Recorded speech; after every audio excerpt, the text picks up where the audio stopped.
I can think of no better way to kick off the intuition revolution than to talk with one of the most inspiring women that I know, the executive producer of Hollywood hits like The Ghost Whisperer, Gone, and Reckless, and fellow Kim.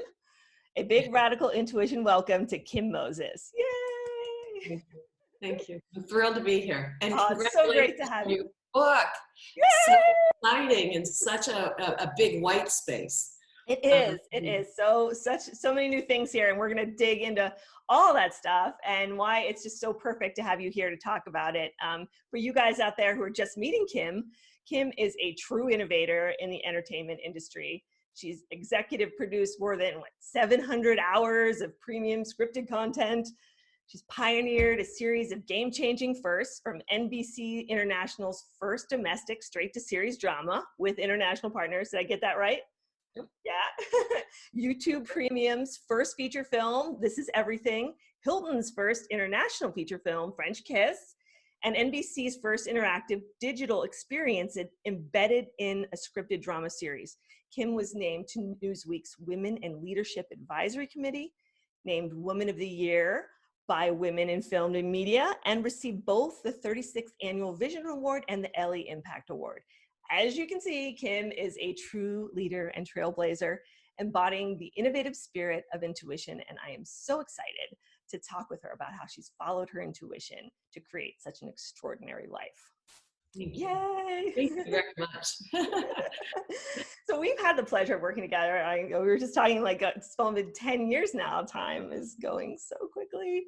And we're fellow Pittsburghers. And you know what always resonated with me about your work was that innovative spirit and how you're really doing things in Hollywood that had never been done before. And you just have this astute interest in blazing new trails. And really, I was wondering if we could just start things off by maybe you telling everyone a little bit about your journey, how this small town Pittsburgh girl rose to become such a visionary leader and cultural influencer with such a great view of the ocean.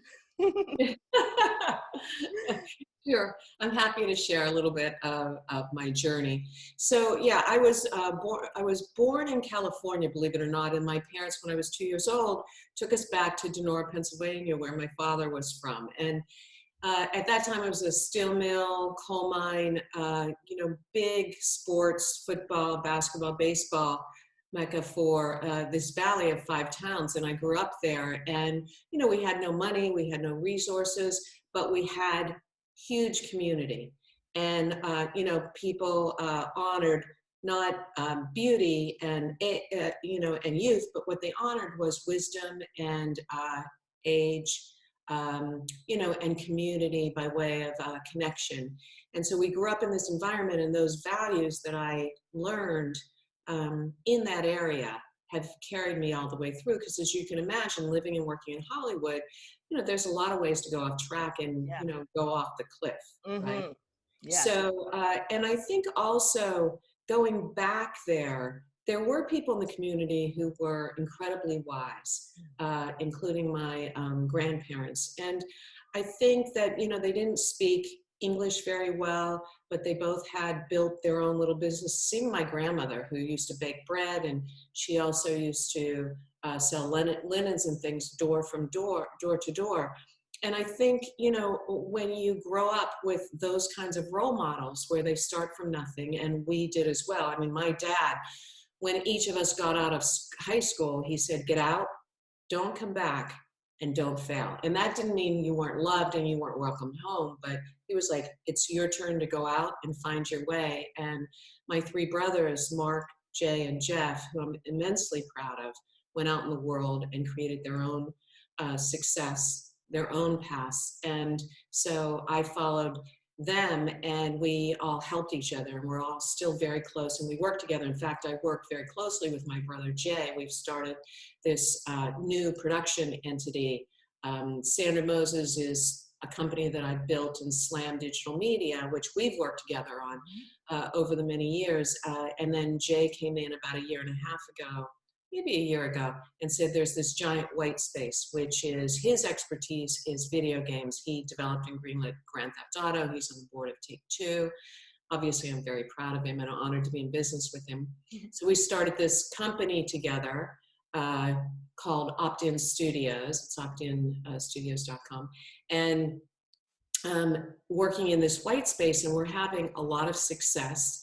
And, you know, his values match my values, both work-wise and also going out on your own. And also being in, you know, finding these white spaces like we did with Ghost Whisperer, like we did, you know, with the film with the Marriott, where they had never done, you know, a film before, or working, you know, with NBC International on this space with the combination of these different studios from Germany and from France, the networks there, and building these companies. So first really come from intuition, because, you know, it's much safer to keep swimming with the pack.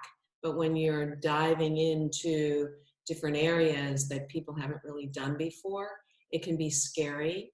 It's exciting. You know, it doesn't always work, but when it works, it's incredible. So that's kind of the journey. And now I'm in Hollywood, and I've always tried to not swim with the pack, because in my and especially as a woman, because there are a lot of spaces even now, like when I first started working at the intersection of television and digital media, there were no women working in that space. And I was very honored and felt it was my duty to push out in that. And it just was incredibly rewarding. The same thing with working internationally. I mean, I went to one event over in Cannes, and I just saw that there was this huge world of content that Hollywood was not necessarily paying attention to. And I came back and I told my agent that I wanted to start focusing on international. She was like, it's a waste of time. And it wasn't. It just grew my business and dimensionalized it. Now with working with Jay on the video game side, and it's not a one-for-one conversion. We're not taking video games and converting them into content. What we're doing is we're taking the sensibility of technology, you know, and integrating it and using it as a lens to tell stories, which Hollywood does not do. The traditional Hollywood, and me included, before I started on this path with Jay, is that you would include technology by way of like you would take a phone call on your cell phone, or somebody would be on your computer, and that we would think was, you know, representing technology in our world. But if you think about our lives, technology is infused in every part of our lives. And so Jay and I are constantly looking for the way to tell those stories where it's authentic, you know, with technology as a lens through which to look at the world, as opposed to the Hollywood way to look at the world with technology. And I love that. And I love what you said about how your intuition just, you know, really told you these things and kind of gave you these ideas and this inspiration. And thank goodness you didn't listen to the woman who told you not to do it, right? Because there's always going to be those like naysayers. Right? Did you have that a lot growing up? Were there a lot of people like telling you, no, you can't do this, right? Yes, right. Also, Jay and I, we went and met with our, no longer my agent, was my agent at the time, and told her what we wanted to do. And she said, you're going to do one of those projects and that's it. It's like a dog peeing on a tree. There's no more stories after that. We were like, this is not the right person. Right. Right. So we found the right people. But we went, you know, in Hollywood, we went to agents and managers and talent and production companies and had these meetings, you know, to talk about what we were doing. And there was a lot of like eye rolling and, you know, naysayers and I don't get it, and esports is not, you know, that's not a real sport, and video games, that's a waste of time.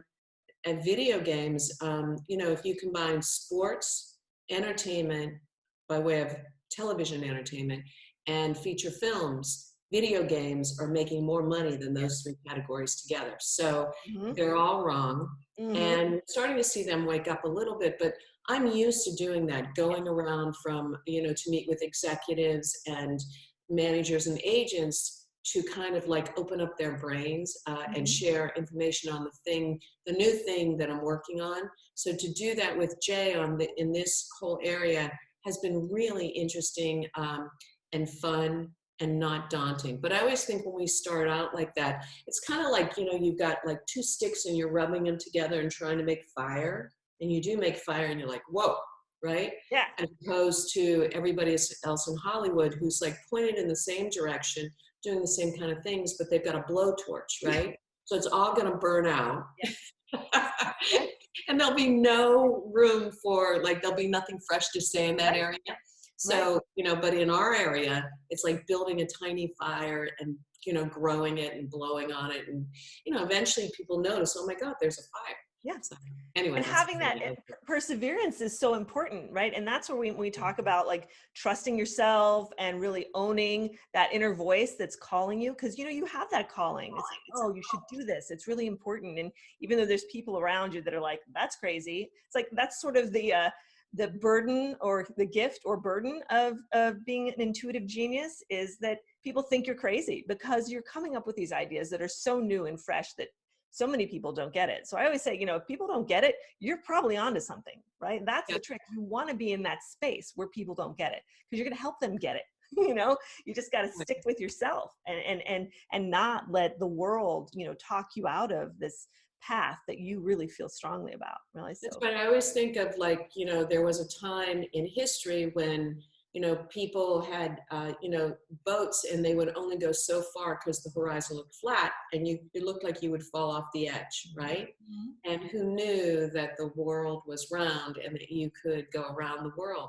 And I feel that way with, like, intuition and following your instincts, is that you're not going to fall off the edge of the world. I mean, if you jump off a cliff, no, but you know, like, you know what the end result of that's going to be. But a lot of these things you don't, and it's like this magical opportunity, not always easy. And as we all know, the first pioneers were, you know, shot or mauled. Yes. With the settlers that came up behind them, you know, that actually had some results. But I'm happy to be one of the first pioneers. And one of the things that really struck me when Jay came to me about this white space was that a couple of years ago, I had taken a group, this Vault organization that I created with these very smart, successful women, impactful women.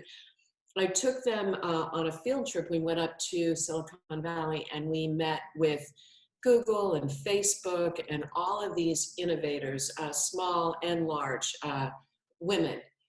And what Google told us was that they had done some research on 2-year-olds, and the 2-year-olds were, this current generation, are the least empathetic of all 2-year-olds that have ever been tested, which was really disconcerting. Yeah. And they said that they realized that the reason these children were less empathetic is because they had devices and software put in their hands when they were really young. You always see, like, babies playing with, like, cell phones, whether they're the Toys R Us plastic ones or the ones that their parents have, and they mimic their parents, or they have an iPad and they're looking at content, right? Well, what Google has realized is that, you know, when those devices were created and when the software was created initially, that it was all men in the room.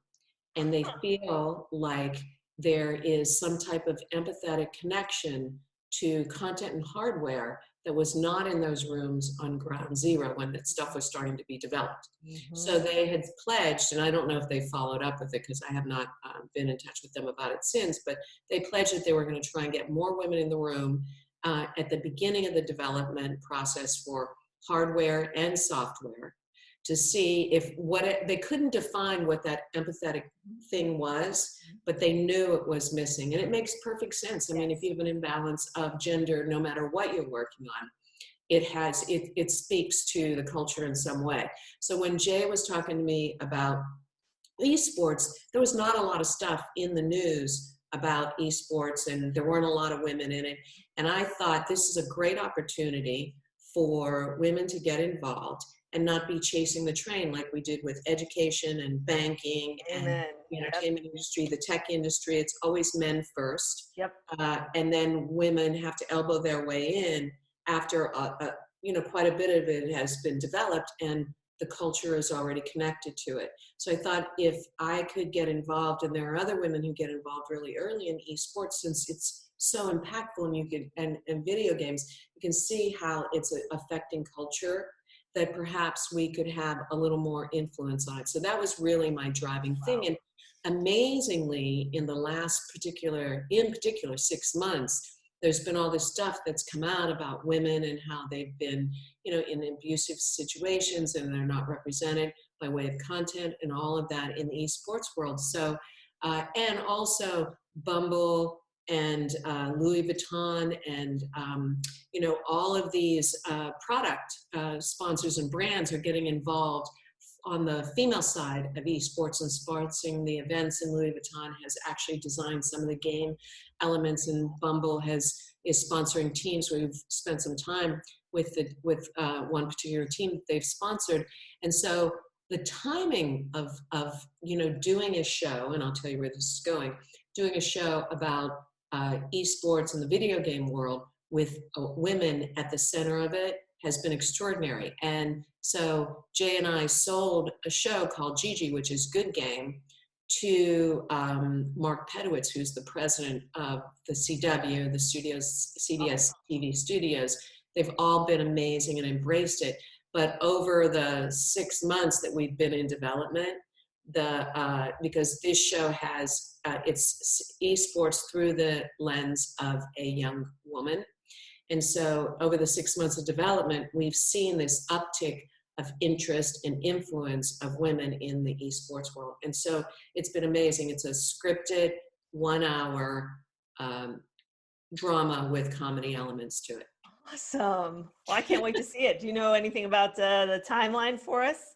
The script is being written now. Our producing partner, it's Jay and myself as executive producers. Debbie Liebling is our executive producing partner. She is the executive producer on Hulu's Pen 15. I don't know if you've seen that, which is fabulous. It's won a bunch of awards, very successful. And also she was the executive producer on South Park and many other shows and production companies, and she's run studios. And then our fourth partner is the most important person in the foursome, because she's the creator. Her name is Daisy Gardner, and she was the executive producer on Silicon Valley. Awesome. And so when we, met with her and talked through this project, she was like, I'm all in. I get it.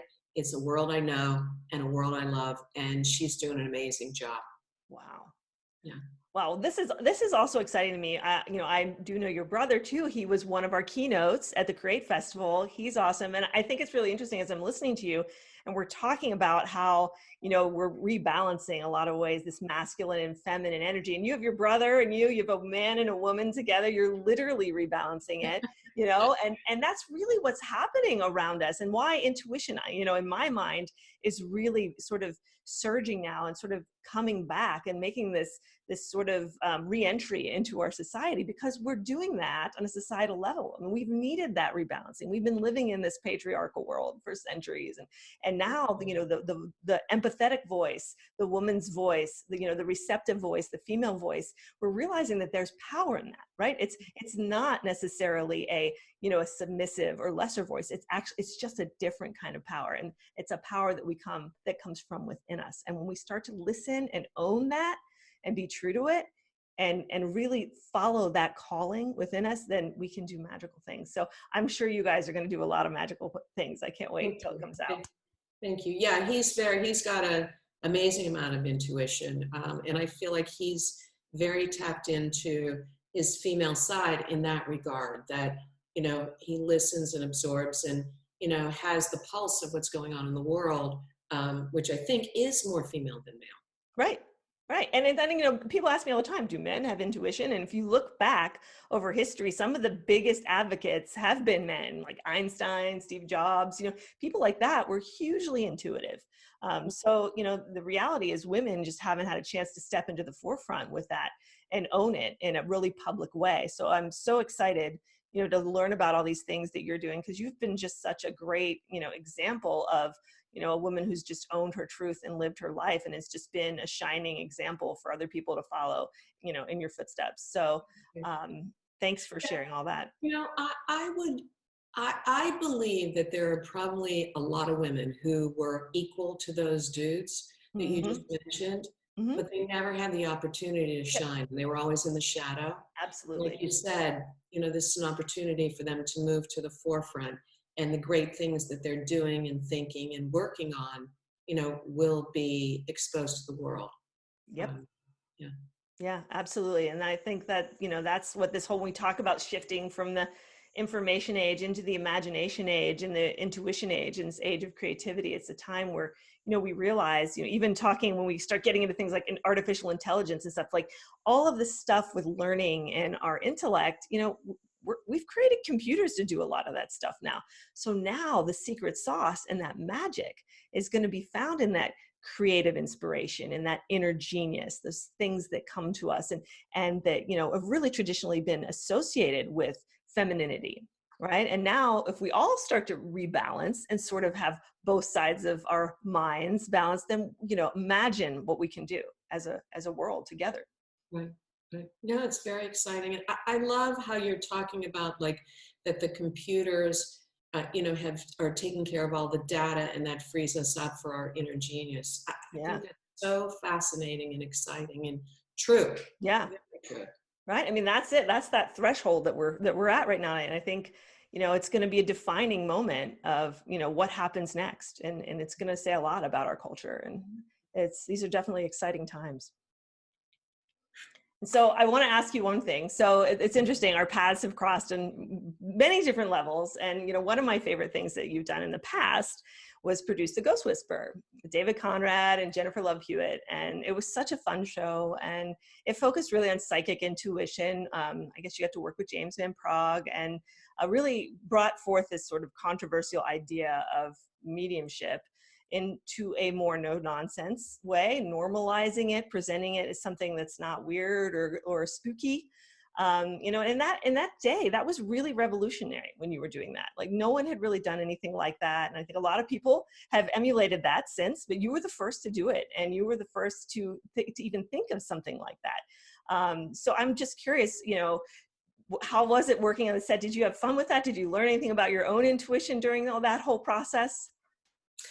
Yeah, so first of all, the creator of the show is John Gray, who Ian and I, my former partner and my husband, we had worked with John Gray in the past, and we were friends with him. And, we were developing another project kind of along those lines. And then CBS came to him and said, we have this guy, James Van Praagh, who has a very interesting journey.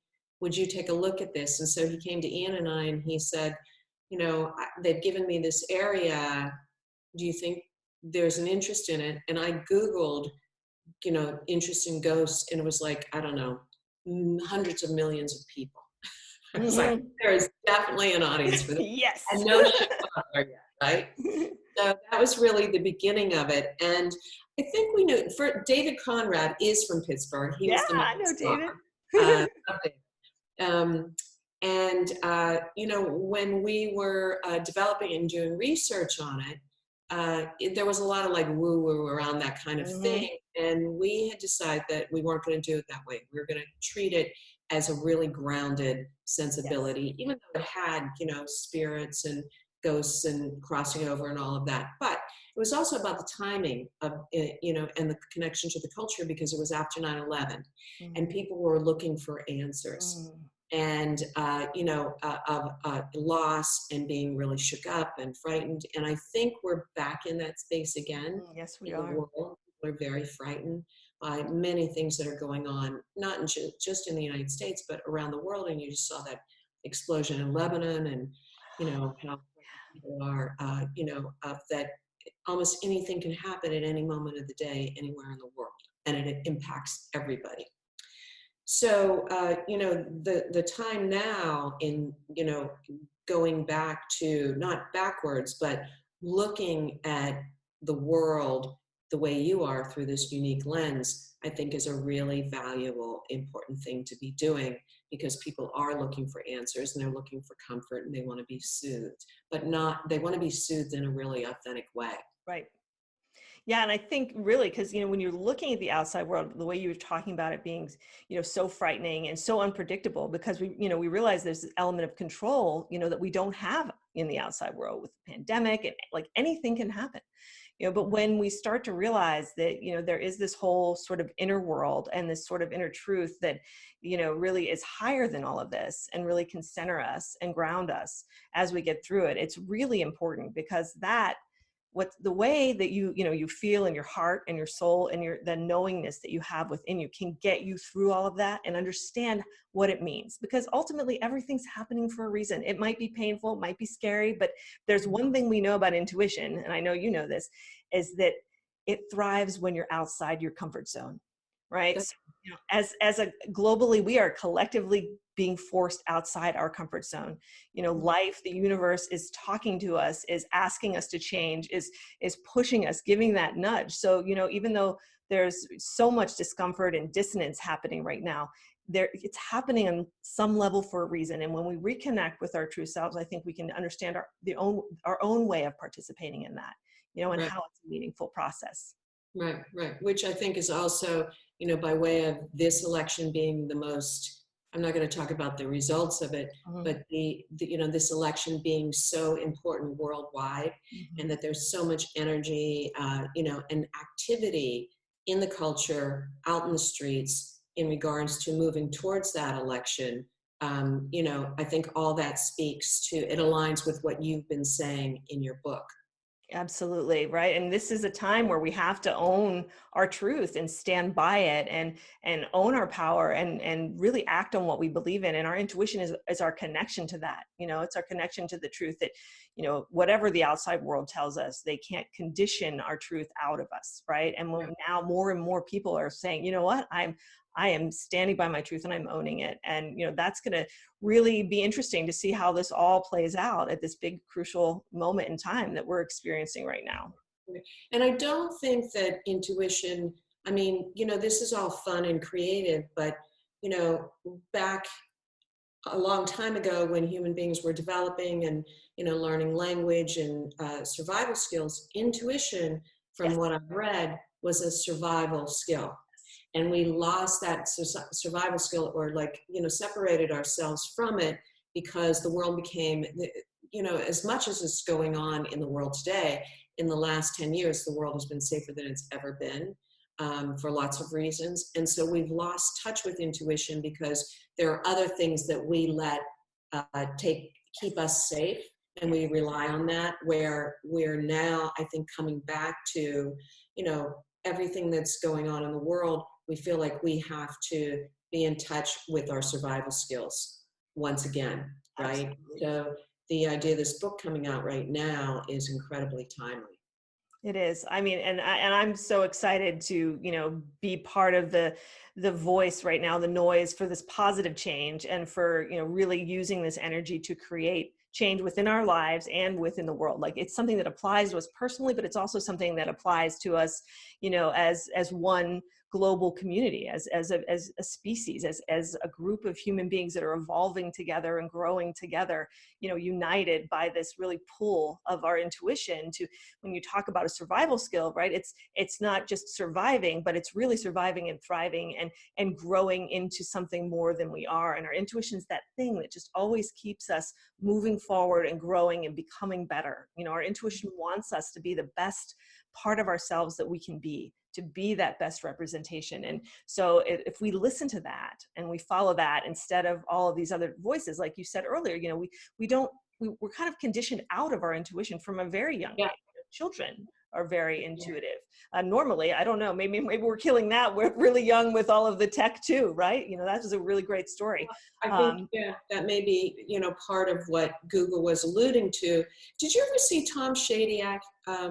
He was a very successful director and writer in comedy, features here in Hollywood, and just a lovely man. But he made this documentary, I think it's called I Am. It's like, what's the problem with the world? I Am. And it's Tom Shadyac.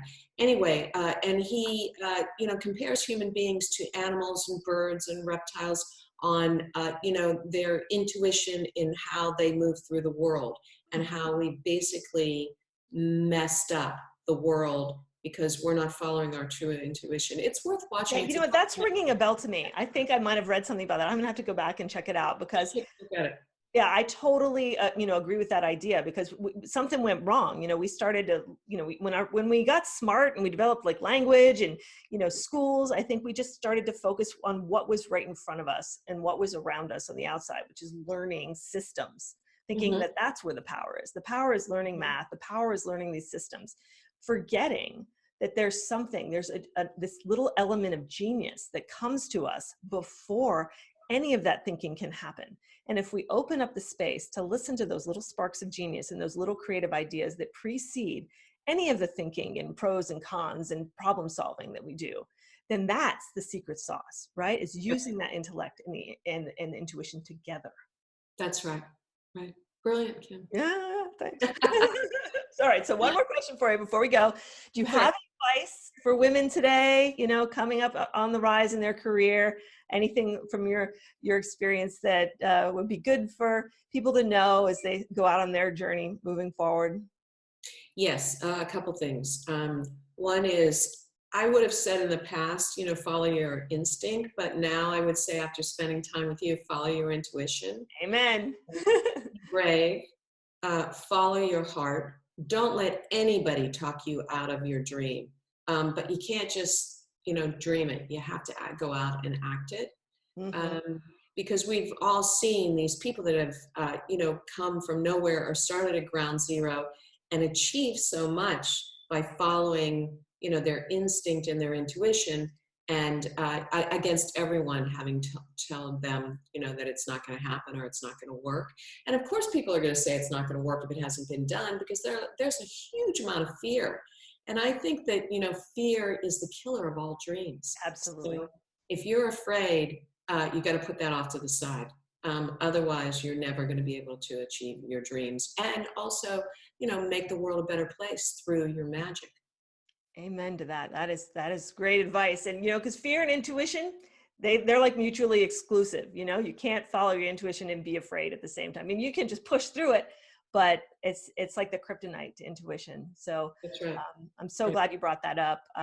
That was probably I wish someone had said that to me like 20 years ago, because you think these things, but really knowing that it really actually translates into real life experience in a really positive way. You don't realize that sometimes until you have some of those life experiences. That's right. Yeah.